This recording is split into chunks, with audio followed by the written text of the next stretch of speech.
Pero después de los 35 años, 40 años, cuando la gente empieza a vivir las crisis de divorcios, que los hijos ya empiezan a perfilarse como adultos, que ya estuviste en un negocio y se quebró el negocio, que estás en una empresa y ya te tocó que te dijeran gracias, sé feliz en otra parte, las personas se encuentran sin un andamio de dónde construir. Y ahí es donde yo creo que es tan importante que hagamos una autorreflexión de, ok, ¿dónde estoy hoy y quién quiero ser en los años que me quedan de vida?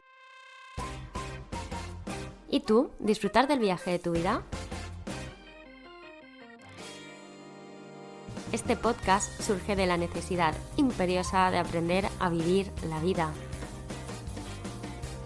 de preguntarnos qué hace que podamos alcanzar o no nuestras metas, de aprender que la forma de percibir y ver el mundo marca, sin duda, la diferencia, de la necesidad de parar, observar y elegir nuestro propio camino.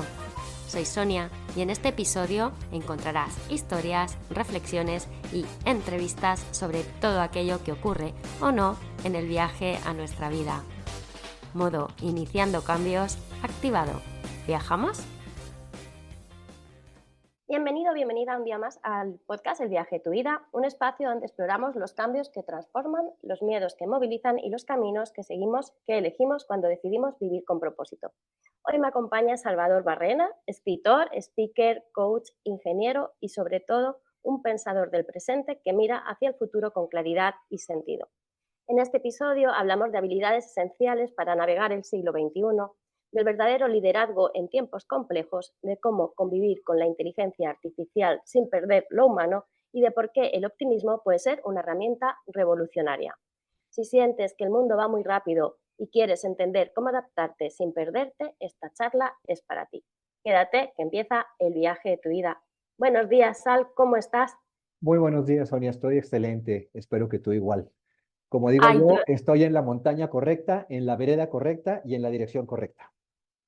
maravilloso, porque me encanta que estés aquí y me apetece mucho desde hace un mes que ya venimos hablando de hacer esta entrevista, porque los temas de los que eres experto y de los que hablas me interesa y creo nos interesan a todos un montón.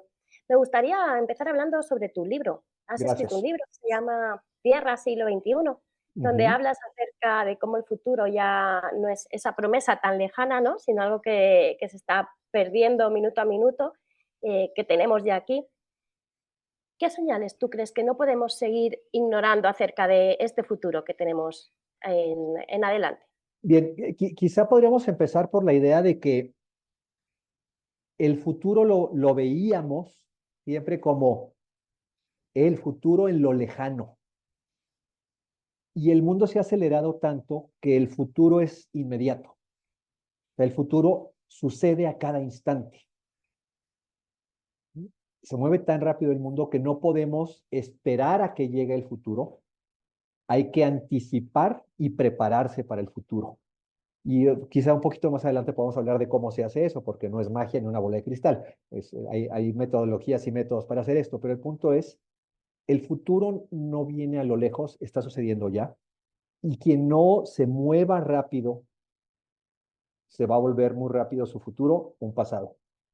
Yo digo una frase un poco paradójica que es, si quieres mejorar tu pasado, enfócate en el futuro. Porque el futuro es tan rápido que cuando llegas, de repente ya está. Y por otro lado, está toda la corriente de que tenemos que vivir en el presente. Porque en estricto sentido, y esto es un poco más filosófico que metodológico, solo podemos habitar el presente. El futuro no existe y el pasado ya sucedió. Entonces, ese juego de disfrutar al máximo el presente, vivir con pasión la vida, de cara a mejorar tu vida hacia el futuro, es la manera eventualmente de mejorar tu pasado. Sí. ¿Cómo nos adaptamos a esta velocidad? Quizá tenemos que empezar otra vez con un poquito de ciencia, si queremos verlo así. Los seres humanos como especie tenemos 300,000 años sobre el planeta. Pero la mayor parte de ese tiempo, quizá el 98, 99% de esa historia de la especie humana, vivimos en condiciones completamente diferentes a las actuales. Peter Diamandis lo dice muy bien, vivíamos en un mundo local e inmediato.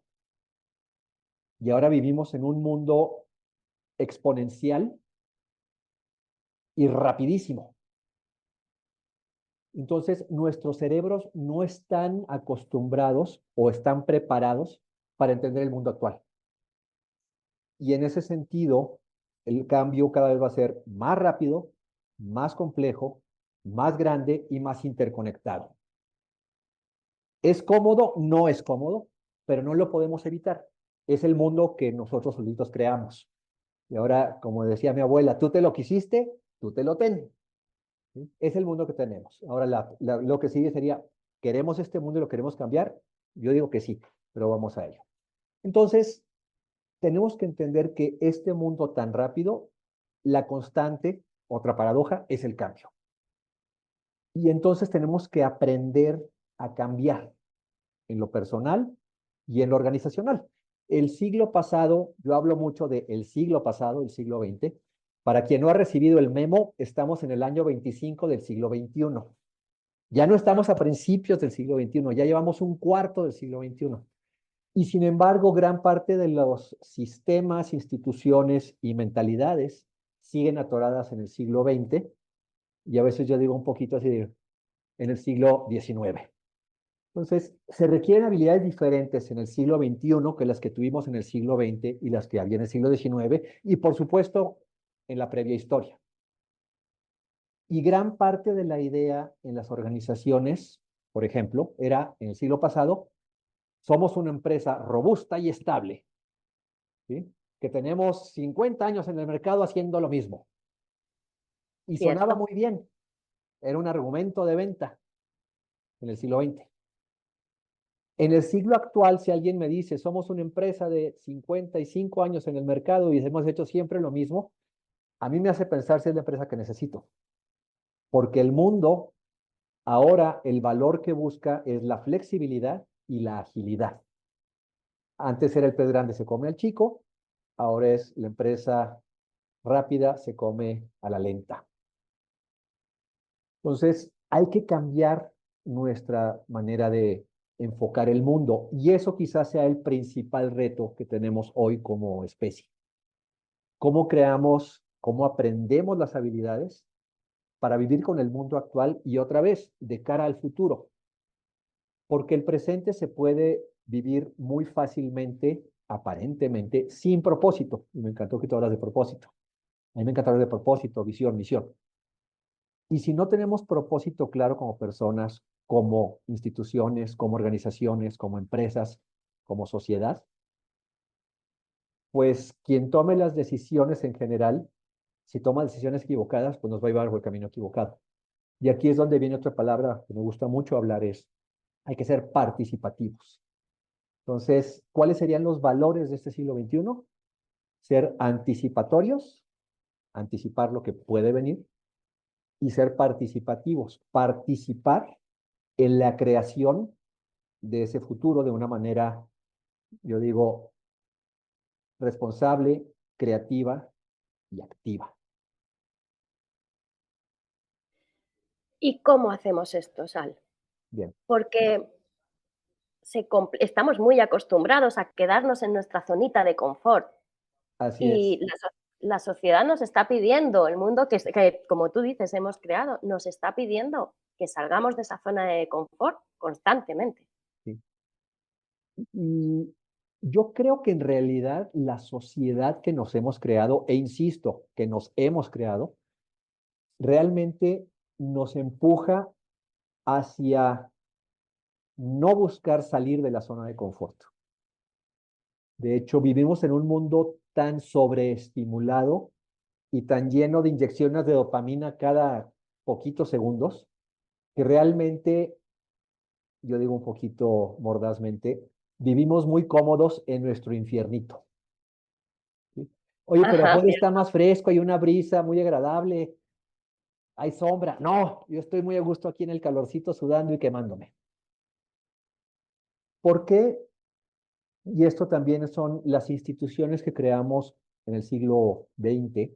Muchas fueron para lograr estabilidad, robustez.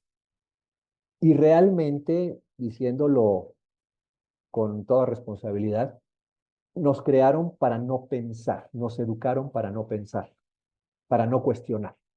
¿Sí? Entonces, cuando el mundo era, entre comillas, más estable, porque el siglo XX también tuvo grandes, grandes crisis, nomás pensemos en las dos guerras mundiales, podría ser el comentario. Pero después de las guerras mundiales buscamos mucha estabilidad, mucha robustez, mucho enfoque en tecnología, mucho enfoque en administración. Y en este siglo, esos paradigmas, como ya mencioné, dos de ellos no funcionan. La tecnología está creciendo cada vez más y yo creo que yo soy un tecno optimista, yo creo que la tecnología utilizada con responsabilidad y propósito puede ayudar mucho a la humanidad. Pero llegamos al tema quizá medular de esta conversación es, tenemos que pensar en habilidades más enfocadas en lo humano, diseñar instituciones enfocadas en lo humano, desarrollar nuevos sistemas políticos enfocados en lo humano.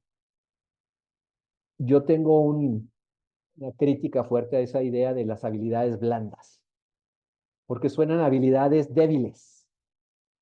Y yo Es propongo, horrible. es horrible, sí. Y yo tengo una campaña fuerte, dura, y lo digo en todos los foros.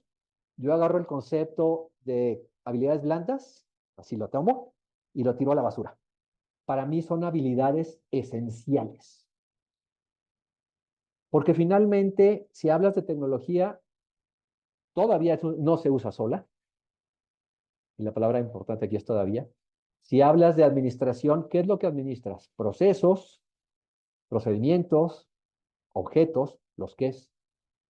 Pero finalmente los procesos, procedimientos, los espacios, los habitamos y los utilizamos los seres humanos.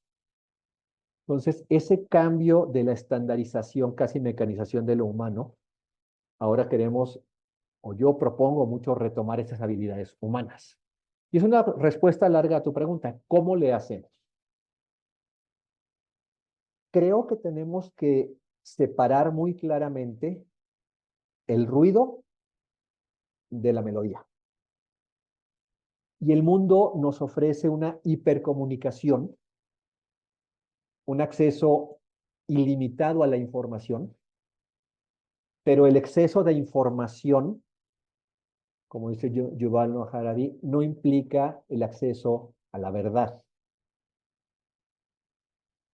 Entonces, hay ciertas habilidades que se pueden desarrollar. Cuando hablamos de toda la información que llega, y voy a dar un ejemplo, porque vamos a poder hablar de otros quizá, es lo que se llama la literacidad crítica, la capacidad de recibir un pedazo de información, un meme, un video, un correo, un WhatsApp, lo que sea, y resistir la tentación de ponerle like o de reenviar. Yo casi digo, suelte el celular, ¿no? Y lo pones en cuarentena, en el sentido más estricto, y dices, ok, este mensaje, ¿cuál es el mensaje real? ¿Es un mensaje útil, bueno, cierto, los criterios clásicos griegos, de los filósofos griegos? Pero además en este siglo XXI es, promueve la discriminación, promueve el odio, promueve la polarización, ¿ok? ¿Es una fuente confiable? Es que me lo mandó mi compadre. ¿Es una fuente confiable? No sé. ¿Sí? Entonces, y entonces decides, ok, vale la pena, está divertido, es sano, a lo mejor está un poquito, es un chiste verde, pero igual se va a reír la gente. Ok. Pero hoy tenemos que ser muy críticos con los estímulos que recibimos y hemos perdido en gran medida por la sobreestimulación ese sentido crítico. Yo soy un gran defensor del sentido y el pensamiento críticos y la literacia crítica, que curiosamente en muy pocas escuelas se enseña y en muy pocos países. Notablemente en España y en Colombia hay un poco en el habla hispana que hablan de esto, pero poca gente habla de literacia crítica, ¿no? Y eso pues tiene un impacto social importante, pero también tiene un esfuerzo personal. Si yo estoy creando un mensaje, va a ser útil, bueno, cierto, no discriminatorio, no polarizante, no agresivo, no violento, y podemos empezar a construir de manera distinta. Pero para esto, y aquí hay una palabra que también a veces está desgastada, hay que tener cierto nivel de conciencia, ¿no? Y yo no creo que le estemos enseñando o no nos han enseñado por muchos años a los más jóvenes hasta que nos volvimos más adultos, yo ya soy Silver Surfer, a pensar con un sentido crítico. Entonces, lo primero que yo invito siempre que se pueda a las personas es, entendamos que el mundo es muy complejo, muy rápido, muy cambiante, y para poder lidiar con esa velocidad, eso vertiginoso del mundo, tenemos que empezar a filtrar el ruido y quedarnos con la melodía, con los mensajes importantes, buenos, útiles, ciertos. Si no Claro, aquí hay distinguimos una, eso, pues...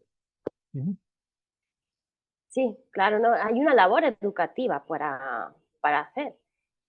Ahora con nuestros jóvenes, obviamente, todavía, bueno, si los adultos no terminamos de engancharnos a este cambio de paradigma y a este ritmo, va a ser difícil, ¿no? Porque a veces nuestros niños y nuestros jóvenes van por delante a nivel tecnológico que nosotros, pero sí hay una labor importante que hacer para que tengamos en el futuro líderes competentes y que sean capaces de gestionar toda esta nueva sociedad y nueva realidad, porque ahora hablaremos de inteligencia Artificial. artificial. Que luego no es ni tan inteligente ni tan artificial, pero ahorita llegamos ahí.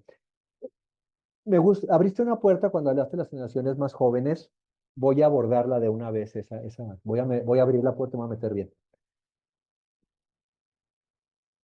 Yo creo que la generación de jóvenes, no sé, entre 16 y 20 años, es la generación más poderosa de la historia, pero no lo saben. Por primera vez en la historia de la humanidad, todos los jóvenes tienen una visión global. Eso nunca se había dado. Y de hecho puede ser que un joven de España sea más amigo de un joven mexicano o de un joven alemán que de su vecino, porque ahora la comunicación muchas veces es virtual, que también tiene sus bemoles, pero es una realidad. Esa capacidad de entender el mundo como un todo nunca se había dado, y eso se debe al Internet. Oye, el Internet es una maldición o es una bendición. Bueno, vamos a en este momento a hablar de que es una bendición en este sentido. Luego, los jóvenes tienen el acceso a toda la información, literalmente, de la humanidad. Ya dijimos que hay mucha información que no sirve, pero también está toda la información que sí sirve. Y el tercer factor es que es la generación de jóvenes más numerosa en términos relativos y en términos absolutos de la historia. Según hasta dónde pongas el tope, más de 3.000 millones de personas de las 8.000 y pocas que somos son jóvenes, muy jóvenes en algunos casos. Y tienen problemas, como todas las generaciones tuvimos problemas, pero sí creo que son problemas exacerbados por la sobreestimulación de la que hablamos antes. Entonces, yo estoy en desacuerdo cuando criticamos a esas generaciones jóvenes y les llamamos la generación de cristal y todo ese tipo de cosas que para mi punto de vista son denigrantes y discriminantes. Tengo un coach que dice una frase que a mí me parece muy importante: el que más sabe, más responsabilidad tiene. Y si los que ya tenemos más experiencia de vida, en lugar de apoyar a los jóvenes, los criticamos, ¿dónde está esa responsabilidad? Y ahí es otra palabra que yo hablo mucho, la responsabilidad, como que se ha perdido ese sentido de responsabilidad y de trabajo por los demás. ¿Sí? Yo tengo un mantra que se llama el mantra de las responsabilidades. Yo soy responsable de lo que siento, yo soy responsable de lo que pienso, yo soy responsable de lo que digo, yo soy responsable de lo que hago y yo soy responsable de lo que acepto en mi vida. Y con esos criterios, más la idea de pensar con literacidad crítica, tu postura ante el mundo es mucho más propositiva y sólida. ¿No? No discriminemos a las personas porque la nueva frontera de discriminación es la cuestión etaria de las edades. No Y se qué vale interés. discriminar si el mundo lo creamos nosotros. Perdóname. Adelante. No, te decía que qué interesante porque muchas veces no queremos asumir responsabilidades y cuando todo va tan rápido y todo cambia tan rápido, es muy fácil echarle la culpa al miedo, al yo no, yo no soy, yo no sé. Y de hecho, con inteligencia artificial, la palabra que más oyes es, uy, qué miedo, ¿no? Cada Ujú. vez que sale algo nuevo, uy, qué miedo. Sí. Y podemos abrir también esa puerta. Muchas veces enfocamos el miedo como una, voy a decirlo así, como una realidad. La sensación de miedo sí es una realidad, pero la pregunta anterior es ¿por qué tienes miedo? La respuesta original del miedo era una cuestión biológica de supervivencia. Y suena cliché, seguramente lo han oído, la famosa idea de se mueven las hojitas, ¿es el viento o es un tigre de dientes de sable? ¿Sí? Pues por lo pronto brinco, porque si es el tigre de dientes de sable, no voy a sobrevivir. Y en realidad los seres humanos que sobrevivimos es porque pues éramos los más precavidos, no miedosos.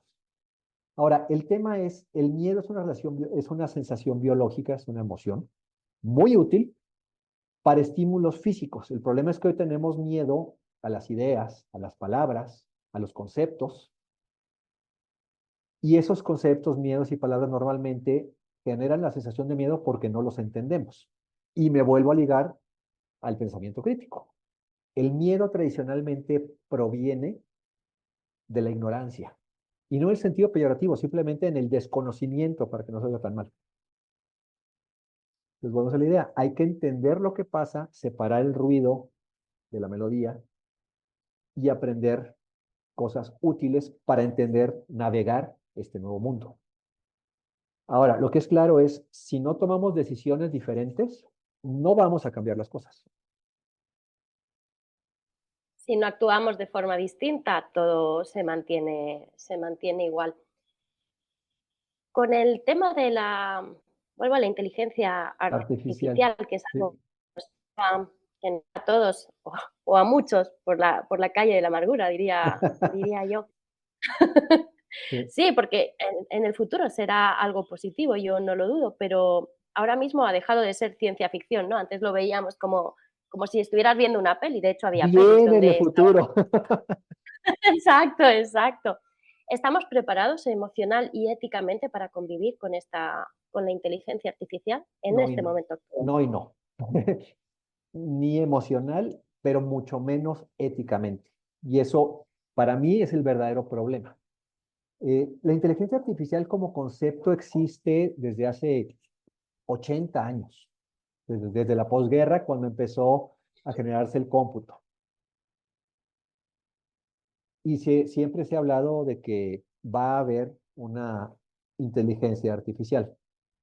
Yo empiezo siempre con esta conversación de, primero hay que aterrizar el concepto.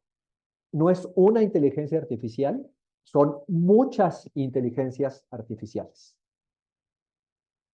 Y en el ciclo que estamos actualmente es un ciclo casi de mercadotecnia, que estamos oyendo ciertas marcas que tienen ciertas capacidades de inteligencia artificial, pero son inteligencias, en plural, artificiales. ¿Ok? Y el tipo de inteligencia artificial que se está desarrollando hasta este momento, el que todo el mundo conoce, son modelos lingüísticos grandes. ¿Y cómo funciona eso? Básicamente, el algoritmo, que es una receta de cocina, va y busca toda la información disponible para esa inteligencia artificial, saca un promedio de la mejor respuesta, por decirlo así, y esa es la que te da. Pero aquí lo interesante es que esa inteligencia artificial, como accede a todo el corpus de información que tiene, puede tener errores. En estricto sentido, todavía no estamos en la idea de que sea una inteligencia real. Es una simulación o una emulación de inteligencia, pero no lo es todavía. Ahora, ¿cuándo llegaremos a la verdadera inteligencia artificial? Hay gente que lo debate. Hay gente que dice que antes del 2030, o sea, en 5 años. Hay gente que dice que para el 2040. Hay gente que dice dejen de fumar y va a venir mucho después. Hay dos campos muy marcados. Hay gente que dice ya está encima. Hay gente que dice viene un poco más adelante. Yo creo que está más cerca de lo que esperamos. ¿Sí? Y volviendo a tu pregunta, ¿emocionalmente estamos listos? No, porque gran parte de nuestra visión de la inteligencia o las inteligencias artificiales siempre han sido equiparables a los monstruos. Los robots que se pierden y se vuelven asesinos, que es la teoría más común. Y eso viene desde Frankenstein. Todo lo que es creación aparente de vida se vuelve un monstruo. Es cultural en los humanos. Porque siempre nos ha dado miedo que haya algo superior a nosotros. Porque empezamos pensando que éramos superiores, que ese es un problema que viene de hace 300 años, y simplemente somos diferentes a otros seres vivos, pero el que más sabe, más responsabilidad tiene. Entonces nuestra función debería ser responsables de los demás seres vivos, no sentirnos superiores.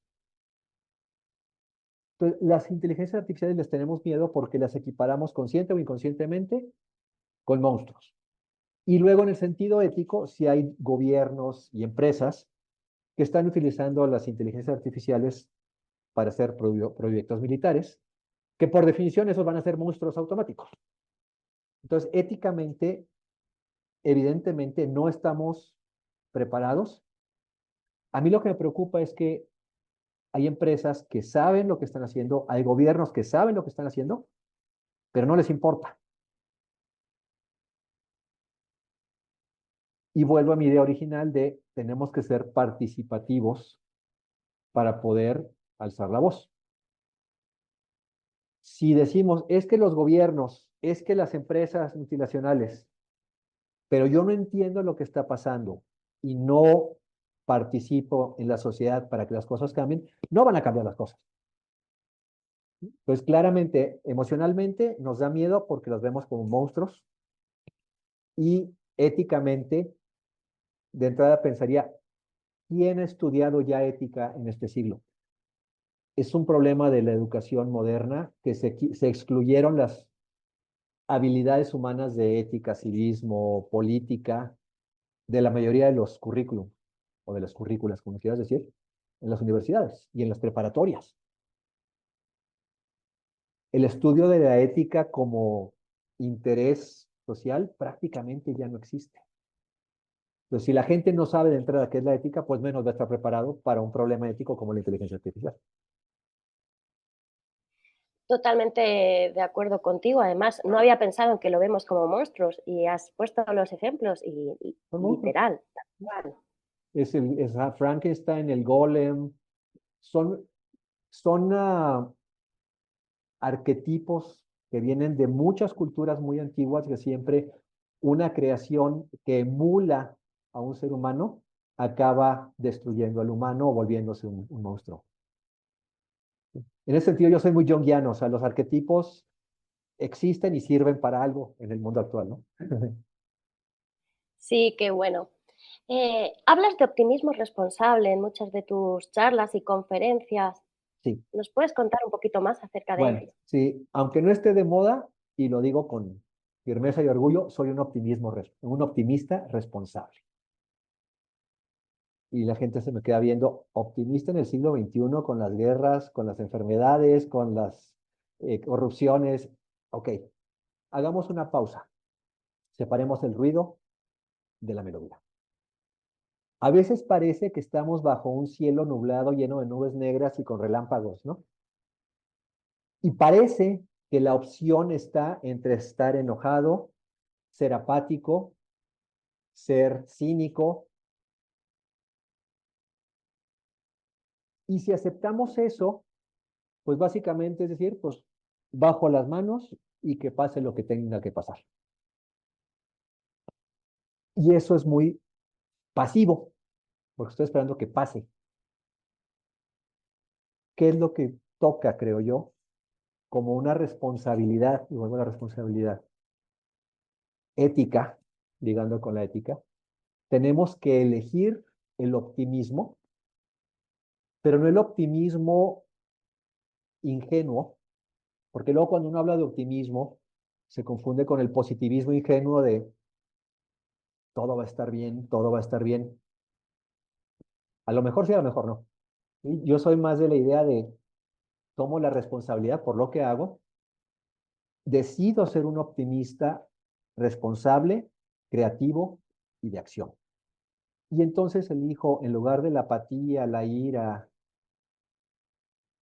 el cinismo, elijo entender que el mundo no es fácil,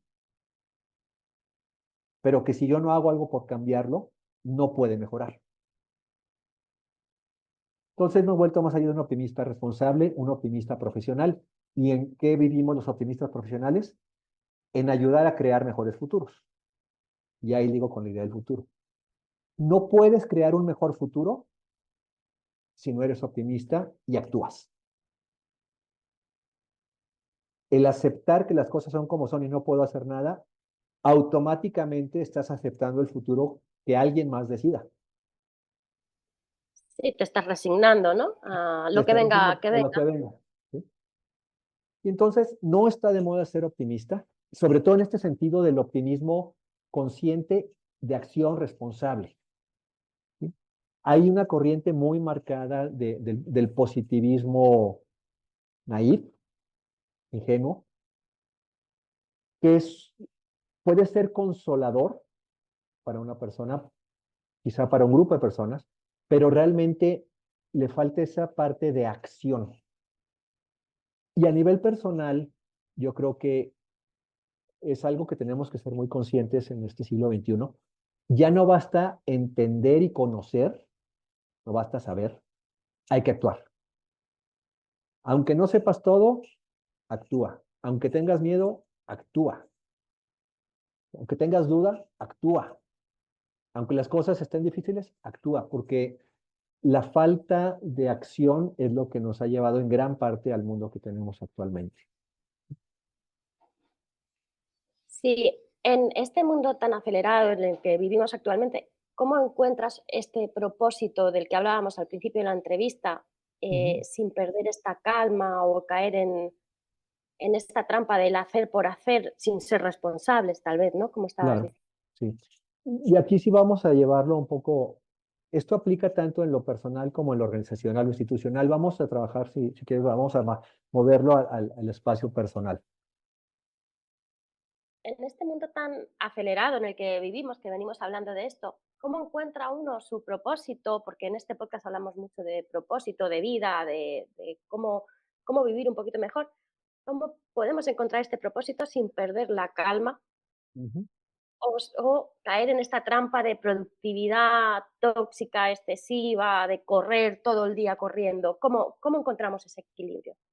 Yo creo que esa es la pregunta del siglo XXI hoy, ¿no? Eh, Nos ha influenciado mucho el mundo ese de la productividad, y no tanto la productividad, sino la actividad frenética.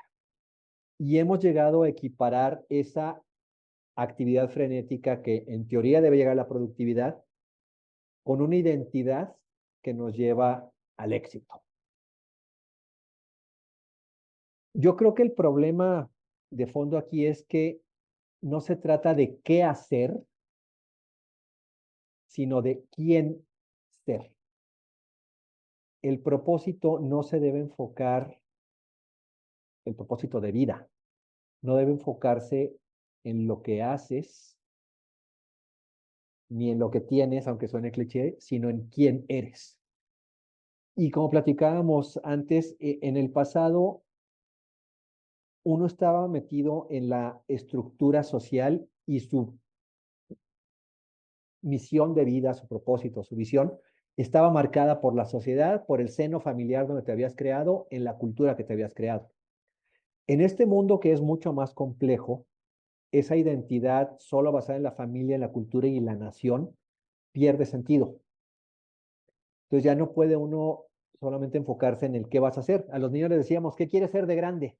No, pues quiero ser bombero, quiero ser policía, quiero ser doctor, quiero ser presidente, ahora está de moda. Bueno, el punto es, ¿quién quieres ser? Y eso no te lo enseñan ni en la escuela, y la respuesta familiar es la del siglo pasado y de los siglos anteriores. Entonces, esa respuesta no es fácil. ¿Quién quieres ser? Sobre todo cuando uno es muy joven, se apega a las ideologías, ¿no? Aprende uno lo que oye, los amigos. Ahora con las redes sociales hay muchísimas ideologías y la gente genera su identidad con una ideología. Entonces, la reflexión, yo lo digo sobre todo para personas que están creando ya la segunda mitad de su vida. La primera mitad de la vida, normalmente la gente va a vivir sobre lo estándar, lo normal, lo conocido. Pero después de los 35 años, 40 años, cuando la gente empieza a vivir las crisis de divorcios, que los hijos ya empiezan a perfilarse como adultos, que ya estuviste en un negocio y se quebró el negocio, que estás en una empresa y ya te tocó que te dijeran gracias, sé feliz en otra parte, las personas se encuentran sin un andamio de dónde construir. Y ahí es donde yo creo que es tan importante que hagamos una autorreflexión de, ok, ¿dónde estoy hoy y quién quiero ser en los años que me quedan de vida? Y eso implica una reflexión más profunda. Hay varias formas de hacer esto. Hay la famosa palabra Ikigai, yo hablo mucho del Ikigai, pero el Ikigai tiene dos caras. El Ikigai, bajo la idea de esa productividad, hubo alguien que tomó el concepto de Ikigai y lo occidentalizó y tiene su propio mérito, que es esta idea de para qué me gusta hacer, para qué soy bueno, por qué me pagan y qué requiere el mundo. Son 4 círculos, un diagrama de Venn y en el centro está tu Ikigai, que es tu propósito de vida. Ok, funciona como una primera aproximación, sobre todo en lo profesional. Pero si te vas al Ikigai desde el punto de vista de la filosofía japonesa, el Ikigai es qué es lo que le da propósito a tu vida en el sentido de por qué vale la pena vivir mi vida. No está enfocado en lo que vas a obtener, en lo que vas a hacer. Está enfocado en cuál es tu identidad en este mundo para ser quien eres y que valga la pena vivir esa vida.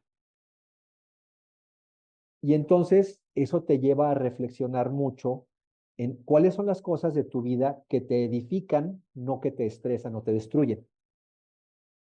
Y ahí puedes encontrar muchos motivos para decir mi vida vale la pena o necesito que valga la pena.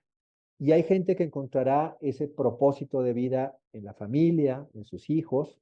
Algunos lo encontrarán en crear una empresa, algunos lo encontrarán en ser un ejecutivo, pero no tiene que ver con lo que haces, sino quién eres. Y aquí el tema es encontrar una identidad personal que valga la pena. ¿Y qué es lo que vale la pena? Y esto lo vienen diciendo los filósofos desde hace miles de años. Pues tienes que hacer una vida interesante, una vida útil para los demás y una vida satisfactoria. E intencionalmente no estoy hablando de una vida feliz. Porque ese concepto de la felicidad, como lo entendemos hoy, que se ha vuelto como una utopía de queremos ser felices, en efecto es una utopía. Tiene mucho más sentido tener propósito y te va a dar satisfacción. Y tendrás momentos felices y momentos infelices. Pero la vida satisfactoria es la que te lleva a vivir más y vivir mejor. Y dicho este contexto, yo lo aterrizo en 3 grandes pilares de vida. Tu principal riqueza es tu salud. La gente no deja de moverse porque envejece. Envejece porque deja de moverse. ¿Sí? Ahora, todos sabemos que hay que hacer ejercicio, que hay que comer bien, que hay que dormir, pero no lo hacemos. Porque otra vez, no tomamos la responsabilidad de hacerlo. Es que no tengo tiempo. Eso es una gran mentira. Todos tenemos el mismo tiempo. ¿Sí? El segundo es, yo lo digo, crea una fortaleza alrededor de tu paz mental. Y aquí tiene que ver con la dieta, pero la dieta digital. Así como hay comida chatarra, hay estímulos digitales chatarra. Separa el ruido de la melodía y busca tu paz mental basado en lo que te edifica. Y esa viene a eso me gusta mucho la parte del Ikigai a la japonesa. ¿Qué me hace bien? ¿Y qué te puede hacer bien? Puede ser algo tan sencillo como decir, oye, este café, a mí me encanta el café.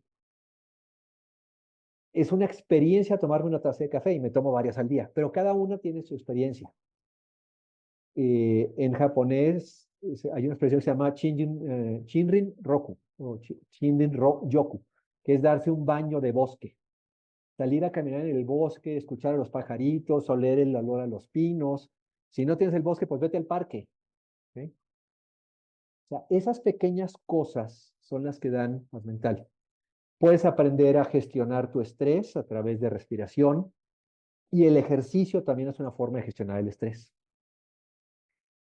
En tanto definas tu paz mental y tu propósito, tu ansiedad va a bajar. En lo inmediato, pues es cuestión de actuar. Oye, me siento ansioso, ponte a caminar, ponte a hacer lagartijas, brinca, actúa.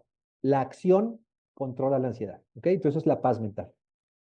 Y con esos dos elementos, entonces, creas un fundamento para que tú puedas crear, ahora sí, quién quieres ser. Por ejemplo, yo sé que mi manera de ver el mundo es ser aprendiz y ser maestro. Ese es un poco, si tú quieres ver, la vocación que yo he elegido. Pero viví 30 años en el mundo corporativo y en algún momento decidí crear una vida más satisfactoria, más útil para la sociedad. Y entonces yo pasé por esta transición. Esta definición de propósito siempre es una transición de dónde estás hacia dónde quieres ir. Y volvemos a caer en la idea del cambio. Pues salud física, salud mental y definición de quién quieres ser, no qué quieres hacer. ¿Esto es fácil? No, no es fácil. Y la mayoría de las personas no está expuesto a estas ideas porque vivimos en el mundo estándar de la hiperinformación, de la productividad frenética. Dice yo, Robin Sharma, es que no tengo tiempo, estoy ocupado todo el tiempo. Y dice, pues las hormigas también. O sea, no se trata de estar ocupado, se trata de producir algo que sea útil, ¿no? ¿Sí? Digo, las Totalmente. abejas al menos hacen miel, ¿no? Entonces, ¿quién puede ayudarte? Aquí entra en el campo del desarrollo personal, el crecimiento personal. Intencionalmente no estoy hablando de autoayuda, porque si estás leyendo un libro, alguien lo escribió, alguien más te está ayudando, que sea por escrito. O si compras un curso, es desarrollo y crecimiento personal. ¿Sí? Y a los seres humanos nos gusta aprender cosas. Cualquier persona que nos esté viendo o escuchando sabe caminar, sabe andar en bicicleta, o sabe bailar, o sabe hablar más de un idioma, sabe hablar un idioma, tiene una profesión. Todos los seres humanos somos multipotenciales. Podemos ser lo que queramos en mayor o menor grado de maestría, pero todos podemos aprender cosas. Quizá la actividad más importante de la vida, una vez que uno toma conciencia, es quién quiero ser y desarrollar los hábitos, habilidades, comportamientos para ser esa persona. Y ahí cierro. Wow. Yo ya, cuando empezaste la respuesta a la pregunta, y me dijiste, no, cuando preguntaste así directamente, porque claro, uno tiene que ver quién quiere ser. Yo, mira, los pelos ya sí, porque es verdad, cuando llegamos a esta mediana edad, Ujú. uno sí empieza a plantearse ese tipo de cosas. Y, y dejamos de, a lo mejor, ese piloto automático en el que veo a mucha gente todavía, ¿no? No, yo hago y hago y hago y estoy súper ocupado, ocupada y no tengo tiempo, no tengo tiempo, no tienes tiempo para qué, porque tampoco estás viviendo, ¿no? O sea, es como, No tengo tiempo. es una de las grandes mentiras que nos decimos en la modernidad. En realidad es la metamodernidad, puedes meterse mucho en filosofía. El punto es, todos tenemos el mismo tiempo. La realidad es decir, elijo no hacer algo o elijo hacer algo. Yo soy responsable de lo que hago. ¿Sí? Entonces, si quieres vivir una actividad frenética constante que desgaste tu cuerpo, tu mente y te cause estrés y ansiedad, es tu decisión. Ahora, si estás contento con ese modo de vivir, no puedo decir nada. Pero la gente no está contenta y es el tema. Tengo un amigo que es muy ácido y dice, vivimos como zombies.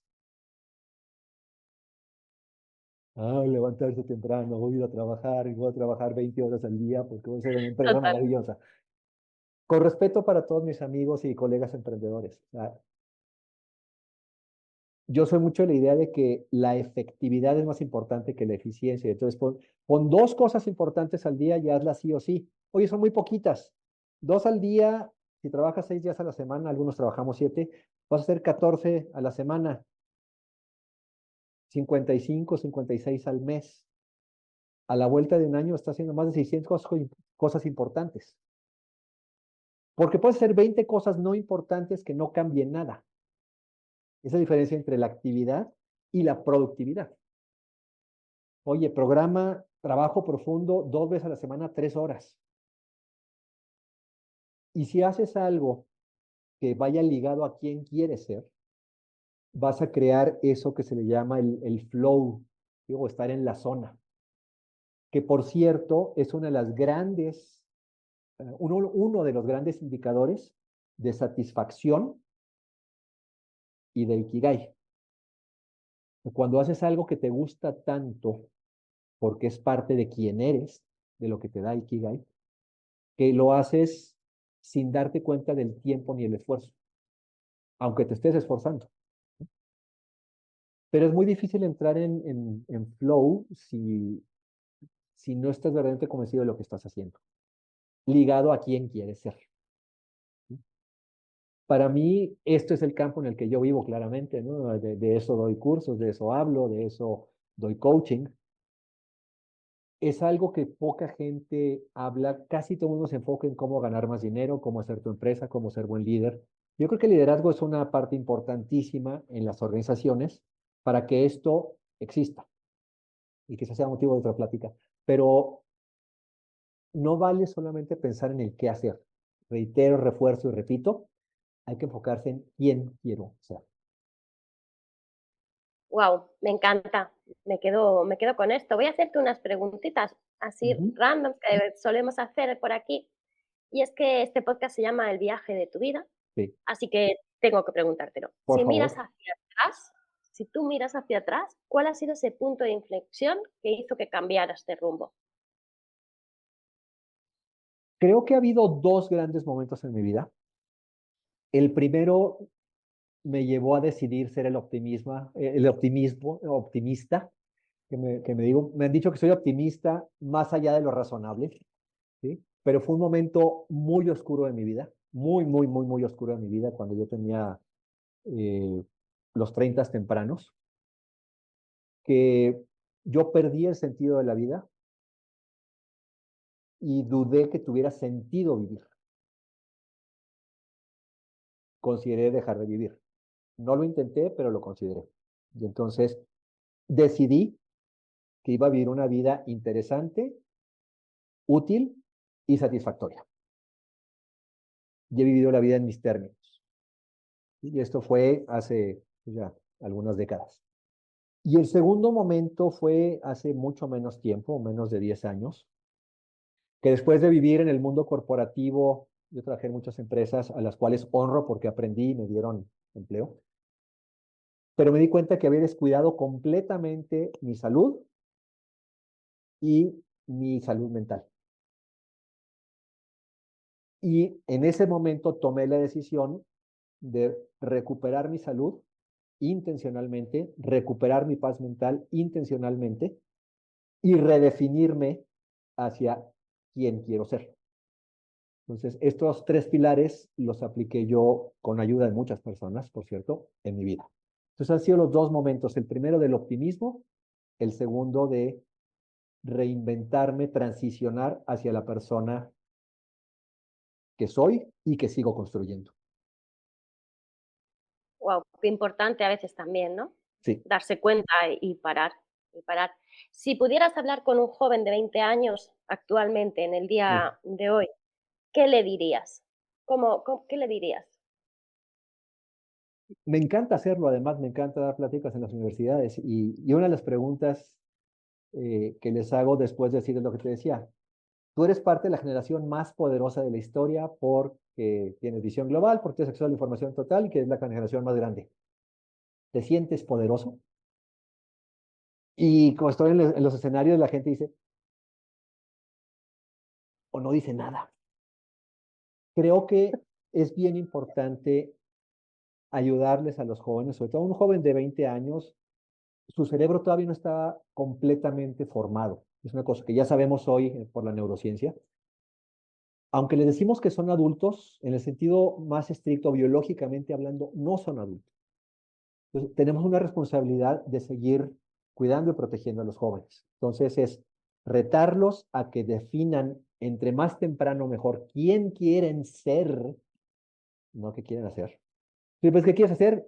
Pues quiero ganar mucho dinero. Ajá. Es la respuesta estándar. Quiero ser influencer o youtuber. Y no lo digo de broma, la verdad es que, pues en eso estamos tú y yo, pero ¿por qué? ¿Para qué? Eso es lo que yo trato de hacer en las conversaciones con la gente mucho más joven. Es que estamos sepultados en ansiedad. ¿Por qué estás ansioso? ¿Cómo gestionas tu ansiedad? ¿Qué decisiones tomas para mejorar tu salud mental? Son las cosas de las que yo trato de conversar con la gente mucho más joven. Y de ahí en adelante, porque esas mismas preguntas le funcionan a cualquier ser humano. Sí, muy interesante. Ha sido un placer tenerte. ¿Dónde podemos encontrarte? En redes? ¿Tienes el libro? Si nos das todos los datos, lo dejaremos Sí, anotado en las notas del podcast. Pero... gracias, qué amable, Sonia. Ok, en Instagram, últimamente reconstruí mi Instagram y estoy hablando de todos estos temas de optimismo, futuros, etcétera. Estoy como Salvador Barrena, @Salvador Barrena, todo junto. Pero si me buscan como Sal Barrena, también me encuentran así. Y en el ámbito profesional, para consultoría y coaching ejecutivo, estoy en LinkedIn, igualmente como Sal Barrena, Salvador Barrena. Ahí me encuentran y me encantará entrar en contacto con quien quiera conversar conmigo. Mi libro lo encuentran en Amazon. Hay una versión digital muy bonita en Kindle y también hay una versión que escribe sobre demanda. Se llama Tierra Siglo XXI. Está en Amazon. Y si me buscan como autor, también ahí estoy. Yo estoy escribiendo todos los libros, pero vienen para el año que entra. Gracias, pues lo dejamos todo anotado en las notas del podcast. Gracias, Sal, por abrirnos la mente, el corazón y el alma con esta conversación y por recordarnos que el futuro se construye con habilidades, con propósito y una buena dosis de optimismo responsable. Te Y seguimos empezando ya. la pista. Empezando Sí, ya. empezando ya mismo. ¿Eh? Te seguimos la pista, Sal, estamos en contacto. Sonia, muchísimas gracias. Saludos a toda tu audiencia, a los que nos Gracias. escuchan y ven. Y será un placer seguir en este viaje de la vida. Gracias a ti.